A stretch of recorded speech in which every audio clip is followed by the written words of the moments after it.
మీరు అక్కడ ఉన్న అధికారులతో అంబేస్తో మాట్లాడి మమ్మల్ని వెంటనే ఇండియాకి చేరుస్తారని నమ్ముతున్నాము. కాపాడతారని చెప్పి అనుకుంటున్నాను.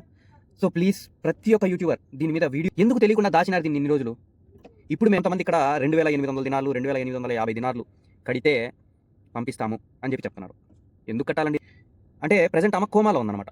కోమాలో ఉంది, జస్ట్ ఐస్ బ్లింక్ చేస్తూ ఉంటుంది, కన్నురెప్పలు కొడతా ఉంటుంది, మనిషిని చూడగలుగుతుంది, అంతవరకే ఉంది. మనిషి మొత్తం ఇండియన్ ఎంబసీస్లో కలిపి 107 కోట్లు ఉంది. మొత్తం ఇండియన్ ఎంబసీస్లో దగ్గర 10 లక్షలు 10 లక్షలు ఆమె చేతిలో ఉండి ఆమె హెల్త్ చేయించుకోగలిగితే ఆమె అయితే ఆమె కువైట్కి రావాల్సిన అవసరం ఏముంది. ఇప్పుడు ఐస్ hi hello welcome back to my channel friends, జాబిస్ జర్నీ. ఈ వీడియోలో ICWF గురించి కొంచెం క్లియర్గా మాట్లాడుకుందాం. ప్రజెంట్ కువైట్లో ఒక కేసు నడుస్తుంది హెల్త్ ఇష్యూస్కి సంబంధించి. సో ఆ కేసుకి ఈ ICWF అనేది వర్తిస్తుందా లేదా అనే విషయం కూడా మనం క్లియర్గా మాట్లాడుకుందాం. వీడియో అనేది ఒక 10 మినిట్స్ ఉండొచ్చు.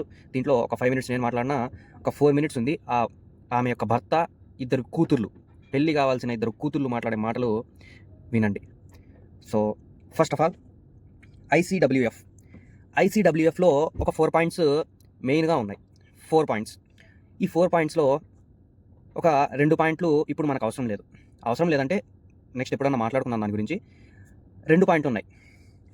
హెల్త్కి సంబంధించి ఒకటి, మార్టల్ రిమైన్స్ ట్రాన్స్పోర్టేషన్కి సంబంధించి ఒకటి.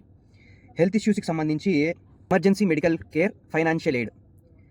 దీని కింద ఏమొస్తుంది, వాళ్ళ స్తోమతకు మించి, వాళ్ళ స్తోమతకు సరిపోక, వాళ్ళ కుటుంబ స్తోమతకు కూడా మించి ఏదన్నా హెల్త్ చెకప్ చేయించుకోవాలి, బయట ఉన్నవాళ్ళు, దేశానికి బయట ఉన్నవాళ్ళు, గల్ఫ్ కంట్రీస్లో కానీ అబ్రాడ్లో కానీ చదువుకునే వాళ్ళు కానీ పని చేసుకునే వాళ్ళు కానీ ఎవరికైనా హెల్త్ ఇష్యూస్ వాళ్ళ స్తోమత కంటే ఎక్కువ ఉంటే ఈ ICWF అనే ఫండ్ నుంచి తీసి వాళ్ళకు ఖర్చు పెట్టాలి, వాళ్ళకు ఆ హెల్త్ ఇష్యూస్ అనేవి ఏంటివి అని చెప్పి చూపించాలి అని చెప్పి government of India, ministry of external affairs చెప్తుంది.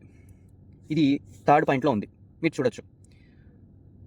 ఒకవేళ అక్కడ హెల్త్ చెకప్స్ కానీ హెల్త్కి సంబంధించిన ఆ ఆపరేషన్స్కి కానీ వాటికి కానీ సంబంధించిన ఎక్విప్మెంట్స్, ఆ ఫెసిలిటీ లేకుంటే ఇంటికి పంపించడానికి, అంటే ఇండియాకు పంపించడానికి ఎయిర్ టికెట్కి డబ్బులు పెట్టి, అలాగే దానికి అయ్యే ప్రాసెస్ని ఈ ICWF అనే ఫండ్ నుంచి తీసి ఇవ్వాలని చెప్పి ఆ ICWF పాయింట్స్లో క్లియర్గా ఉంది.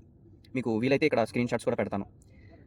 సో ఈ ICWFలో ప్రజెంట్ ఉన్న ఒక సిచ్యువేషన్, కువైట్లో ప్రజెంట్ ఉన్న ఒక సిచ్యువేషన్, పేషెంట్ పేరు నవమణి పోలుమట్టి. సివిల్ ఐడి పెడతాను, సివిల్ ఐడి కానీ పాస్పోర్ట్ కానీ ఏదో ఒకటి పెడతాను. ఇక్కడ ఈమె ఎక్కడికి సంబంధించిందంటే, సారీ అడ్రస్ ఇక్కడ లేదు, వేరే లెటర్లో ఉంది, అడ్రస్ కూడా మ్యాక్సిమం మెన్షన్ చేస్తాను. ఈమె గత 6 నెలలుగా కువైట్లోని ఫర్వానియా హాస్పిటల్లో 6 నెలల క్రితం హార్ట్ అటాక్కి సంబంధించి, హార్ట్కి సంబంధించి 2 స్ట్రోక్స్ అంటారు, ఏదో అంటారు దాన్ని, హార్ట్కి సంబంధించినవి 2 వేశారు. ఆ 2 స్ట్రోక్స్ వేయడం వల్ల ఆమెకు బ్రెయిన్ డెడ్ అయిపోయింది. బ్రెయిన్ డెడ్ అయిపోతే ఇప్పుడు ఏం చేయాలా? బ్రెయిన్ డెడ్ అయిపోతే ఇక్కడ కువైట్లో ఏం చెప్తున్నారు, దీనికి సంబంధించిన ఫెసిలిటీస్ మా దగ్గర లేవు, మీరు ఇండియాకి పిలుచుకోబోతారు, లేదంటే ఎక్కడికి తీసుకొని వెళ్తారో తీసుకెళ్ళండి, ఇక్కడ దానికి సంబంధించిన మెడికేషన్ లేదు అని చెప్పేశారు. ఆ రిపోర్ట్ కూడా, మెడికల్ రిపోర్ట్ కూడా పెడతాను నేను, ఇక్కడ స్క్రీన్ షాట్ పెడతాను. ఇప్పుడు ఆమెను ఇంటికి తీసుకెళ్లాలంటే ప్రైవేట్గా వీళ్ళైతే ఒక 400-500 దినార్లు అయితే మేము పెట్టుకోగలుగుతాము, లేదంటే అంతకంటే ఎక్కువైతే మా వల్ల కాదు, చెయ్యలేము, పిలుచుకురాలేము అని చెప్పి చెప్తున్నారు.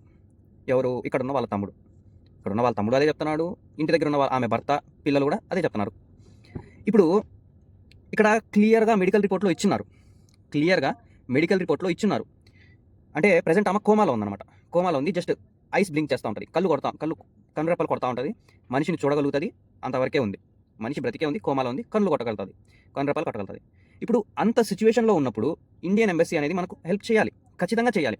ఈ ICWF అనే ఫండ్ నుంచి అమౌంట్ తీసి ఈమెకు టికెట్, వాళ్ళు ఏమడుతున్నారు, జస్ట్ మమ్మల్ని ట్రాన్స్పోర్ట్ చేయండి అంటున్నారు. ఇంటికి వెళ్ళిన తర్వాత ఆ పిల్లల్ని, భర్తని చూస్తుందో, లేదంటే ఇంటికి వెళ్ళిన తర్వాత గవర్నమెంట్ హాస్పిటల్స్లో, మన ఇండియాలో గవర్నమెంట్ హాస్పిటల్స్లో దీనికి సంబంధించిన మెడికేషన్ ఉంటే అక్కడ చూపించుకోవడము, గవర్నమెంట్ తరఫు నుంచి ఏదన్నా చేయించుకోవడము జరుగుతుంది కదా అనే ఒక హోప్తో వాళ్ళు ఏమంటున్నారు, ఎయిర్ టికెట్ మాకు పర్మిషన్, ఎంబసీ నుంచి పర్మిషన్ ఇస్తే ఎయిర్ టికెట్లో అక్కడికి వాళ్ళు ఏమంటున్నారు, బయట అడిగితే కువైట్ ఎయిర్వేస్ అడిగితే 1800 దినాలు అడిగినారంట. ఎందుకు? వీళ్ళు ప్రైవేట్‌గా వెళ్ళి అడిగినారు కాబట్టి 1800 దినాలు అడిగినారు.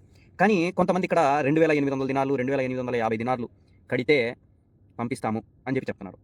ఎందుకు కట్టాలండి 2850 దినార్లు? అంత కట్టుకునే స్థితి ఉంటే ఇక్కడే ఆపరేషన్ చేయించుకోలేదా అమ్మా? కొంచెమన్నా ఆలోచించాలి కదా! 2850 దినార్లు అంటే దగ్గర దగ్గర 10 లక్షలు. దగ్గర ఎగ్జాక్ట్‌గా కాదు. దగ్గర 10 లక్షలు. 10 లక్షలు ఆమె చేతిలో ఉండి ఆమె హెల్త్ చేపించుకోగలిగే ఆమె అయితే ఆమె కువైట్‌కి రావాల్సిన అవసరం ఏముంది? ఇప్పుడు ఆ ఐసీడబ్ల్యూఎఫ్ ఫండ్ తీసి ఎయిర్ టికెట్ వేసేదానికి మీకేమంత నొప్పి? ఐసీడబ్ల్యూఎఫ్ ఫండ్ తీసి అసలు ఆ ఫండ్ ఉంది, ఆ ఐసీడబ్ల్యూఎఫ్ అనే ఒక ప్రోగ్రామ్ ఉంది అని కూడా కువైట్లో ఉన్న చాలామందికి 90-95% పని చేసుకునే వాళ్ళకి ఈ ఐసీడబ్ల్యూఎఫ్ అనేది ఒకటి ఉంది, దీని నుంచి మనకి ఏదైనా సహాయం దొరుకుతుంది అని చెప్పి 90-95% ఎంప్లాయీస్కి తెలియదు. పని చేసుకునే వాళ్ళకి తెలియదు. ఎంప్లాయీస్ అంటే మళ్ళీ మీరు ఏదో అనుకుంటారేమో, కూలీ నాలి చేసుకొని వచ్చిన దానికి అట్లాంటి వాళ్ళకి ఈ ఐసీడబ్ల్యూఎఫ్ అనేది ఒకటి ఉందని చెప్పి కువైట్లో తెలీదు. ఎందుకు తెలియకుండా దాచినారు దీన్ని ఇన్ని రోజులు? ఇప్పుడు మేమేదో ఆ గూగుల్లో సెర్చ్ చేయడమో, ఆమె గురించి తెలుసుకోవాలా, ఈమెను ఎట్లయినా ఇంటికి పంపించాలా అనే దాంట్లో రాత్రింపగళ్ళు ఈ గూగుల్ను, జెమినీని, ఏఐలు ఇవన్నీ వెతుకుతా అంటే, రాజకీయ పార్టీలకు మెసేజ్లు పెట్టి రాజకీయ పార్టీలతో మాట్లాడుకుంటూ ఇవన్నీ వెతుకుతా అంటే ఇది 10 రోజులకో 15 రోజులకో బయటపడింది. ఇలాంటి ఒక ఫండ్ ఉందని చెప్పి. అది ఎంత ఉందో తెలుసా? మొత్తం ఇండియన్ ఎంబసీస్లో కలిపి 107 కోట్లు ఉంది. మొత్తం ఇండియన్ ఎంబసీస్లో కలిపి, ఒక కువైట్లోనే చెప్పట్లేదు నేను, మొత్తం ఇండియన్ ఎంబసీస్ ఎక్కడెక్కడ ఉన్నాయో వీటన్నిటిలో కలిపి 107 కోట్లు ఉంది. మరి అందులో ఈమెకు అవసరమైంది ఎంత? 10 లక్షలు. 10 లక్షలని మీరు చెప్తున్నారు, ఎవరో ప్రైవేట్ మనుషులు చెప్తున్నారు 10 లక్షలు అని చెప్పి. యాక్చువల్గా గవర్నమెంట్ దిగిందంటే, ఇండియన్ ఎంబసీ దిగిందంటే అది అంత ఖర్చు కూడా కాదు. మరి అలాంటప్పుడు ఇండియన్ ఎంబసీ మాకు అంటే ఇప్పుడు ఆమెకు సహాయం చెయ్యాలనా లేదా? సో దీనిపైన నేను ఒక స్టాండ్ తీసుకుందాం అనుకుంటున్నాను. ఆ స్టాండ్ ఏమంటే, ప్లీజ్ ప్రతి ఒక్క యూట్యూబరు, ఇండియాలో ఉండనివ్వండి, కువైట్లో ఉండనివ్వండి, ప్లీజ్ ప్రతి ఒక్క యూట్యూబరు నాకు తెలిసి చేస్తారని అనుకుంటున్నాను, ఆ ప్రాణాన్ని కాపాడతారని చెప్పి అనుకుంటున్నాను. సో ప్లీజ్ ప్రతి ఒక్క యూట్యూబర్ దీని మీద వీడియో చేసి ఐసీడబ్ల్యూఎఫ్ ఫర్ నవమని అని చెప్పి ఈ హ్యాష్ట్యాగ్ని ట్రెండ్ చేస్తారని చెప్పి, ఈ విషయాన్ని గవర్నమెంట్ వరకు తీసుకెళ్తారని చెప్పి, ఇండియన్ ఎంబసీ నుంచి ఆమెకు హెల్ప్ జరిగేలా చేస్తారని చెప్పి నేను నమ్ముతున్నాను. సోషల్ మీడియా తలుచుకుంటే ఏదైనా జరుగుతుందని చెప్పి చాలాసార్లు, ఎంతో చిన్న క్రియేటర్ అయినా నేను, క్రియేటర్ అని కాదు, ఎంతో చిన్న యూట్యూబర్, 6000 మంది సబ్స్క్రైబర్స్ ఉన్న నేనే ఎన్నోసార్లు ప్రూవ్ చేశాను. సో ప్లీజ్ ప్రతి ఒక్కరు, ఇండియాలో ఉన్న వాళ్ళు, దేశాన్ని ప్రేమించే వాళ్ళు ప్రతి ఒక్కరూ దీనిపైన వీడియో చేసి నా ఐసీడబ్ల్యూఎఫ్ ఫర్ నవమని అని చెప్పి హ్యాష్ట్యాగ్ ట్రెండ్ చేస్తారని చెప్పి నేను కోరుకుంటున్నాను. So thank you so much. By. ఆమె భర్త, ఆమె 2 కూతుళ్ళు మాట్లాడే మాటలు కూడా వినండి. Thank you so much. అందరికీ నమస్కారాలు. గౌరవనీయులైన నారా చంద్రబాబు నాయుడు గారికి, అలాగే నారా లోకేష్ గారికి, డిప్యూటీ సీఎం అయిన పవన్ కళ్యాణ్ గారికి నా నమస్కారాలు. నేను మీకు ఏం చెప్పాలనుకుంటున్నానంటే, మా అమ్మగారు 2023లో కువైట్ దేశం వెళ్ళడం జరిగింది. 2020 సంవత్సరం మార్చి నెలలో ఆమెకి అనారోగ్యంగా ఉన్న కారణంగా హాస్పిటల్కి తీసుకెళ్లారు. అక్కడ తీసుకెళ్తే 2 సార్లు టెంట్ వేయడం జరిగింది, కానీ అది సక్సెస్ కాలేనందున గుండె ఆపరేషన్ చేశారు. అప్పటి నుంచి ఇప్పటి వరకు మా అమ్మ 6 నెలలుగా కోమాలోనే ఉంది. కోమాలో నుండి చూస్తుంది, కానీ ఆమె మంచం పట్టినట్టు ఆ బెడ్ మీద అలాగే పడుకుని ఉంది. ఒకసారి ప్రభుత్వం ఒక్కసారి మా వైపు చూసి, మా అమ్మ అక్కడ ఉన్న పరిస్థితిని బట్టి మీరు అక్కడ ఉన్న అధికారులతో, అంబేస్తో మాట్లాడి మమ్మల్ని వెంటనే ఇండియాకి చేరుస్తారని నమ్ముతున్నాము. ఏంటంటే 6 నెలలుగా ఆమె బెడ్ మీద ఉన్నందున బ్రెయిన్ స్ట్రోక్ వచ్చే అవకాశం ఉందన్నారు. మా అందరూ దయించి మీరు వెంటనే మా అమ్మ గురించి అంబేసీకి ఫోన్ చేసి వెంటనే తీసుకుని వస్తారని నమ్ముతున్నాము. ఇక్కడ గవర్నమెంట్ హాస్పిటల్లో జాయిన్ చేసిన తర్వాత మన ప్రభుత్వం ఏ గవర్నమెంట్ హాస్పిటల్లో జాయిన్ చేసినా ముందుండి మాట్లాడి మాకు సహకారాలు అందిస్తారని మేము నమ్ముతున్నాము. మేము ఇక్కడ ఉన్న గవర్నమెంట్ ఆఫీసు చుట్టూ ప్రతి దానికి వెళ్ళాము, కానీ అందరూ ఫోన్ చేస్తున్నారు కానీ సరిగ్గా రెస్పాండ్ అవ్వలేదండి. మేము 2 ఆడపిల్లము, మా నాన్న ఆటో డ్రైవర్ అండి. ఒకసారి మా ఆయన దయించి మా అమ్మగారి కోసం అంబేసీకి ఫోన్ చేసి ఆమెను వెంటనే ఇండియాకి రప్పించిన తర్వాత, ఆమెను గవర్నమెంట్ హాస్పిటల్లో చేర్చిన తర్వాత ఆమెకు ఎలాంటి వైద్యం అందించాలంటే ప్రభుత్వం అనేది ముందుకు వస్తుందని మేము అడుగుతున్నామండి మిమ్మల్ని. నారా చంద్రబాబు నాయుడు గారికి, అలాగే నారా లోకేష్ గారికి, అలాగే డిప్యూటీ సీఎం పవన్ కళ్యాణ్ గారికి మా ఉన్నపరిగా మా భార్య అనారోగ్యంతో కోటి దేశం 2003 వెళ్ళారండి. 2003 నుంచి 2 సంవత్సరాలు చేసిన 2.5 సంవత్సరాలు. ఈ లోపల ఆవిడకి 2025లోనే మార్చి నెలలో గుండె నొప్పి వచ్చిందండి. గుండె నొప్పి రాగానే ఆవిడకి స్టంట్లు 2 స్టంట్లు ఫెయిల్ అయిపోవడం, వెంటనే గుండె ఆపరేషన్ ఓపెన్ సర్జరీ చేశారండి.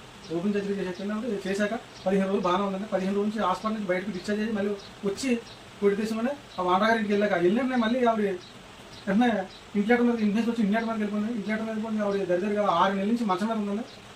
మంచం మీద ఉంటే ఫామాలోకి వెళ్ళిపోయిందండి. మా మిస్సెస్ అంటే మా ఆవిడ పోలిమాటి నవ్వమని ఆవిడ మా ఇండియా తీసుకురావాలని అనేది గవర్నమెంట్ కలెక్టర్ ఆఫీస్కి లెటర్ పెట్టుకున్నామండి. అలాగే ఎమ్మెల్యే గారికి ఇచ్చామండి, మా గురుపేట చేస్తారు గారికి. అలాగే వేరే దిక్కు నేను దిక్కుకెళ్ళి ఇచ్చామండి. అలాగే విజయవాడ వెళ్ళి పార్టీ ఆఫీస్కి ఇచ్చామండి.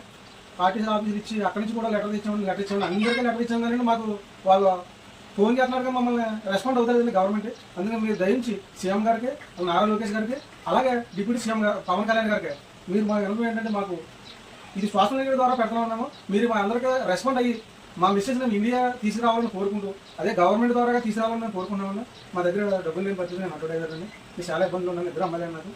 దానివల్ల నేను ఏం కోరుకున్నానంటే, గవర్నమెంట్ ఇండియా తీసుకురావాలని, ఇండియా తీసుకొచ్చి గవర్నమెంట్ హాస్పిటల్లో చూపించాలని గవర్నమెంట్ని కోరుకున్నాను. అలాగే వాడికి బ్రెయిన్ స్ట్రోక్ వచ్చిందండి. బ్రెయిన్ స్ట్రోక్ వస్తే ఆ బ్రెయిన్ స్ట్రోక్ చాలా ఇబ్బందులు పడతాం. అలాగే కంటితోనే చూస్తున్నాను, మనిషిని కావాలి గుర్తుపట్టలేని పరిస్థితిలో ఉందండి. ఆవిడని ఇండియా తీసుకురావాలని గవర్నమెంట్కి కోరుకుంటున్నామండి. అలాగే సోషల్ మీడియా ద్వారా మేము ఈ మెసేజ్ గవర్నమెంట్కి తెలియజేస్తామండి. ధన్యవాదాలు.